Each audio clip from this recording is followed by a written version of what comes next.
السلام الو، عليكم. حياكم الله. حياكم الله سماحة الشيخ العبادي. اهلا سيدنا، حياكم الله. حياك الله سماحة الشيخ، أنا عذرا إن كنا أيقظناكم من النوم. نعم تفضل. حياك الله شيخ، أنا موالي من مصر وأحببت أن أنا أسلم عليك وصديق معك على الصفحة. حياك الله، مية هلا بك، اهلا وسهلا. حياك الله شيخ، هل أنت مشغول الآن؟ نعم. مشغول الآن؟ نعم الان. اي والله مشغول. طيب أعتذر جزاكم لك يا الله خير. شيخ، بس كنت أريد دليل على تنسيب الأئمة الاثني عشر من القرآن بما أن حضرتك مشغول.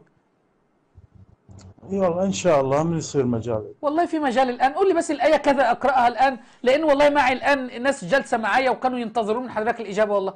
ففي آية في القرآن الكريم على تنسيب الأئمة الاثني عشر. والله اعتذر ممكن تستعين باي شخص أستعين اخر يعني. بصديق؟ أستعين بصديق؟ نعم. ليه يا شيخ، هو أنت جوزك استعين باي قرضحي؟ شخص لا أنا عايز من حاليا. حضرتك دليل يا سماحة الشيخ، يعني لو في دليل من القرآن على تنسيب الأئمة، أصل كده يا شيخ حاليا أبناء العامة حاليا كده مشغول بيقولوا عليه، لنا جزاكم أنتوا لا الله يوجد خير، عندكم جزاكم الله. أدلة. أفا سكر. نعمل معاكم إيه يا معمم الشيعة؟ نعمل معاكم حاليا لا.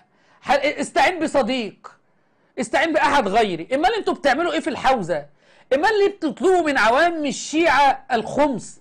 امال لماذا تطلبون من عوام الشيعه المتعه؟ لماذا تاخذون اموالهم وتستبيحون نساءهم؟ لماذا يا معمم الشيعه؟ وما نيجي نسالكم استعينوا باخرين. الله المستعان. وماسك الولد اللي يشوفه ماسك الكتاب وفتحه كده في المكتبه، يعني اكني بكلم ايه الله العظمى.